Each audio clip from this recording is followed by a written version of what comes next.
Hello my dear students, आज हम सभी class 11 first chapter of the prose का सेकंड एक्सप्लेनेशन करेंगे। पहले एक्सप्लेनेशन में मैंने आपको सिखाया था कि कैसे किया जाता है, दूसरे में भी सिखाऊंगा, तीसरे में भी सिखाऊंगा, जब तक नहीं आएगा तब तक सिखाऊंगा। तो आप लोग मैं कर कैसे रहा हूँ वो नोटिस करिए। एक्सप्लेनेशन कभी भी रटा नहीं जाता है, कभी भी लर्न नहीं करना है उसको समझिए कि मैं कौन से मेथड से अप्लाई कर रहा हूँ ताकि आपको समझ में आ जाए। पहली चीज़ मैं आपको हमेशा बता रहा हूँ कि इसको रीड करिए, जो भी आपको पैसेज दिया हुआ है, जो भी लाइनें दी हुई हैं, अगर इसको रीड कर लिया तो 50% तो आपका हो चुका है। तो जब आप रीड कर लोगे तो रीड करने के बाद आपको खुद पता चल जाएगा कि इस पैसेज में बताया क्या गया है। तो बच्चों सबसे पहले तो रीड करते हैं। तो इसमें क्या लिखा हुआ है, द फर्स्ट साइड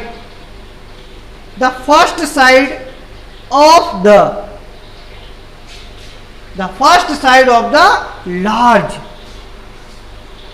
प्रथम दृश्य, फर्स्ट साइड यानी प्रथम दृश्य ऑफ द लार्ज, बड़ी 3 स्टोरी ब्रिक स्कूल बिल्डिंग, 3 मंजिला स्कूल की बिल्डिंग ने, स्कूल की इमारत ने, सीम्ड यानी प्रतीत होना, मुझे प्रतीत हुई, टू हैव रिवार्डेड यानी एक तरीके से सम्मान मिल जाना, फॉर ऑल दैट सब कुछ मिल गया, सब कुछ के लिए मुझे सम्मान मिल गया, दैट की आई हैड अंडरगोन मतलब सहन करना, बियर करना, इन ऑर्डर टू रीच पहुंचने तक जो मैंने सहन किया, मुझे ऐसा लगा कि ये सब मेरे लिए एक सम्मान था। जैसे ही मैंने उस बिल्डिंग को देखा, किसको, स्कूल की बिल्डिंग को, the sight of it, site यानी दृश्य, इट यानी उसके दृश्य, सीम्ड यानी मुझे ऐसा प्रतीत हुआ, टू गिव मी मुझे दे दिया हो, न्यू लाइफ नया जीवन। तो सबसे पहली हेडिंग बच्चों मैंने आपको बताई थी कि आपको लिखना है रेफरेंस में फिर आज लिख के बता रहा हूं, आपको यही लिखना है। सबसे पहले लिखिएगा, these lines have been taken from the lesson। अब लेसन का चूंकि अभी तो आपको पता है कि माई struggle for an education sir पढ़ा रहे हैं तो वही है, लेकिन बेटा इसके लिए आपको याद करने पड़ेंगे सारे जब एग्जाम में आएगा। तो आप पेन चेंज करिए, माई स्ट्रगल फॉर एन एजुकेशन, शिक्षा के प्रति मेरा संघर्ष, रिटेन बाय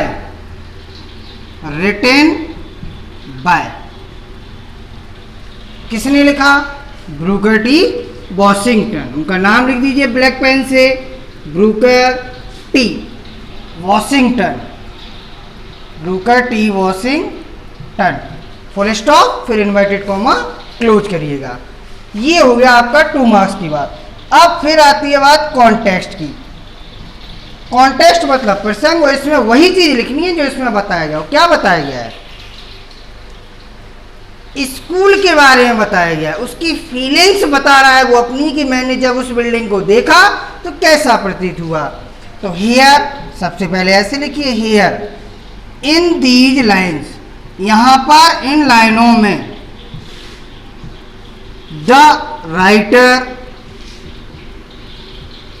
डिस्क्राइब वर्णन किया है, अबाउट हिज इंटरनल फीलिंग्स, आंतरिक विचार, इंटरनल फीलिंग्स, इमोशंस, थॉट्स,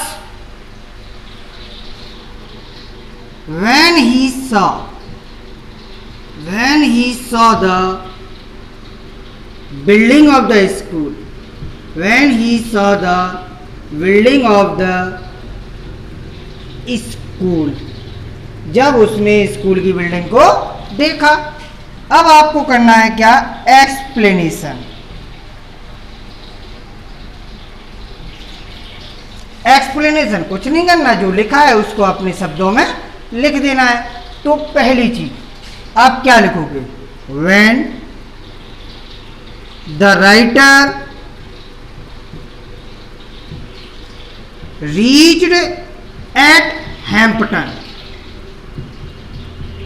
जब लेखक हैम्पटन पहुंच गया, पहुंचने के बाद ही हुआ, ही सा, उसने देखा, क्या देखा था बेटा, the first sight of the large 3 storey building.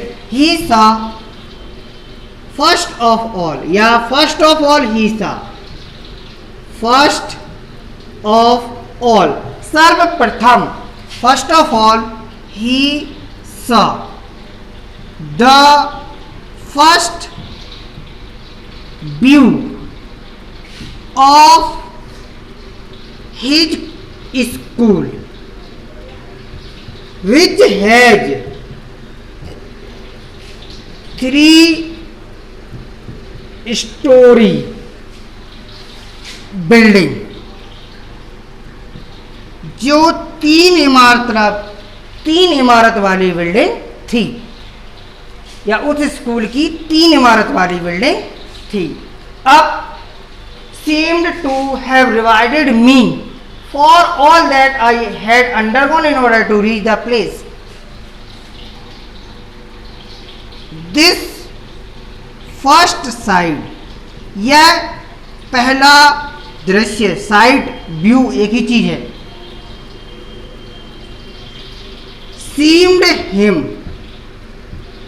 seemed him, उसको प्रतीत हुई, as a रिवार्ड, एक सम्मान की भांति, रिवार्ड या ऑनर भी लिख सकते हो। ये क्या हुआ, फिर ये सब कुछ भूल गया, क्या भूल गया, he had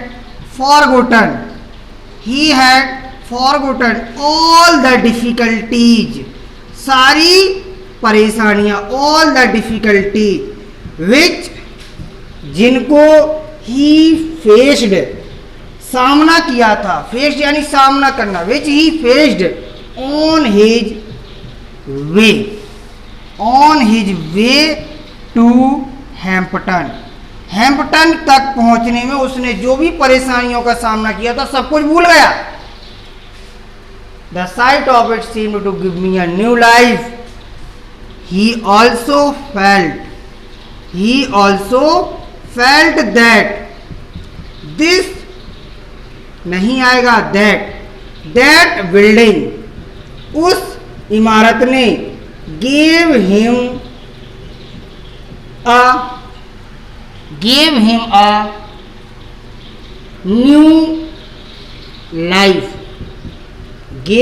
a new life, ऐसा लगा उसे जैसे कि उस इमारत ने उसको नया जीवन दे दिया हो। ये है आपका एक्सप्लेनेशन नंबर 2। अब करते हैं इसके बाद एक्सप्लेनेशन नंबर 3। देखिए तीसरा एक्सप्लेनेशन आपके सामने है कुछ इस तरीके से, I was one of the happiest soul on the earth. ये आपके एग्जाम के लिए मोस्ट इम्पोर्टेंट एक्सप्लेनेशन है, मोस्ट इम्पोर्टेंट। मैंने तीनों कराए हैं, तीनों के तीनों आपके लिए मोस्ट इंपोर्टेंट है। I was one of the happiest soul on the earth. I was, मैं था, वन ऑफ द हैप्पीएस्ट यानी प्रसन्नतम, मैं सबसे प्रसन्नतम व्यक्ति था ऑन द अर्थ, इस पृथ्वी पर। क्लियर? द स्वीपिंग यानी सफाई, the sweeping of that room, the sweeping of that room, उस कक्षा की, उस कमरे की सफाई, वॉज माई कॉलेज एग्जामिनेशन, उस कमरे की सफाई मेरे लिए मेरे कॉलेज का एग्जाम थी, कॉलेज की परीक्षा थी मेरे लिए। किसी कक्ष की सफाई करना वो उस लेखक के लिए एक कॉलेज का एग्जाम फेस करना था। I have passed several examination since then. I have passed, मैं कर चुका था, पास्ट यानी उत्तीर्ण, सेवरल एग्जामिनेशन, बहुत सारी परीक्षाएं, सिंस देन, तब तक, since then, but I have always, but I have always, लेकिन मुझे हमेशा फेल्ट यानी महसूस हुआ, that this was the best one, ये मेरे लिए सबसे अच्छा था, आई एवर पास्ड, जिसको मैंने उत्तीर्ण कर लिया था। बहुत इंपॉर्टेंट है। सबसे पहली चीज रेफरेंस, तो रेफरेंस में आपको लिखना है सेम एज बिफोर। अब बच्चों सेम एज बिफोर का मतलब ये नहीं है कि आप एग्जाम में भी लिख के चले आओ सेम एज बिफोर, तो वो टीचर भी आपसे कहेगा marks will be given 00 as you are accepted, जैसा कि तुमने स्वीकारा है वैसे ही आपको मार्क्स मिल जाएंगे। सेम एज बिफोर का मतलब है इसके पहले जो मैंने लिखाया है। अब दूसरी हेडिंग आती है कॉन्टेक्स्ट, कॉन्टेक्स्ट। अब इसमें बताया क्या, अपने एग्जाम के बारे में बता रहा है। तो सबसे पहली चीज आपको अगर अच्छे नंबर लाने हैं तो क्या लिखोगे, in this chapter, in this chapter, comma the writer described, वर्णन किया है, about his difficulties, about his difficulties to get admission, to get admission in Hampton Normal and Agricultural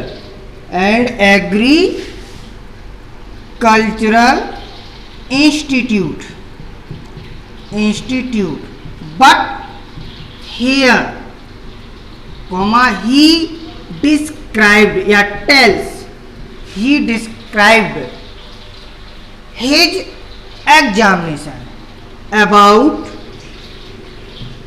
his examination, अपनी परीक्षा के बारे में यही बताया। चलो अब एक्सप्लेनेशन करते हैं। एक्सप्लेनेशन, एक्सप्लेनेशन में आपको वही बता चुका हूं कि वही लिखना है जो लिखा है, उसका अपोजिट नहीं करना है, सेम सिनोनिम्स वर्ड यूज करना है। I was one of the happiest soul on the earth. The writer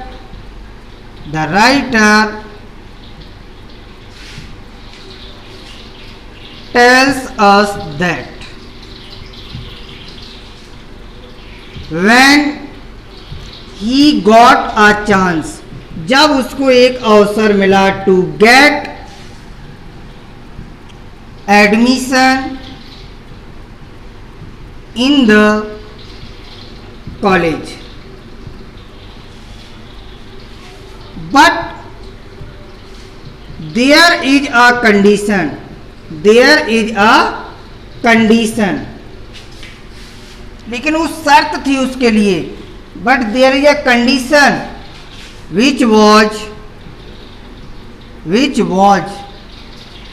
the sweeping of the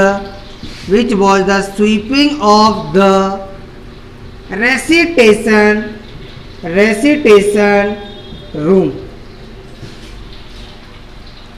लेकिन वो कंडीशन थी कि आपको संगीत कक्ष, रेसिटेशन यानी संगीत कक्ष की सफाई करनी है।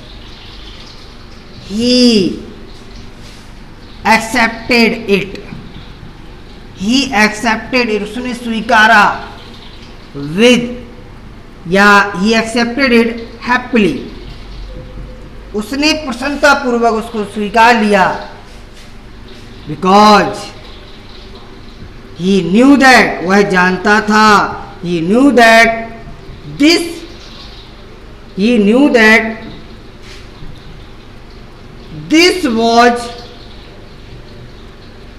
This was only one chance, केवल एक यही अवसर है उसके लिए, बाय विच, जिसके माध्यम से ही कुड गेट एडमिशन, वह एडमिशन पा सकता था। अभी शुरू नहीं हुआ, the sweeping of the room ये हो गया। I have pass several examination, before that exam he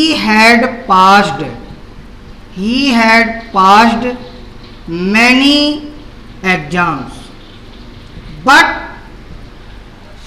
लेकिन I have always felt that it was the best one, but he felt that this was the most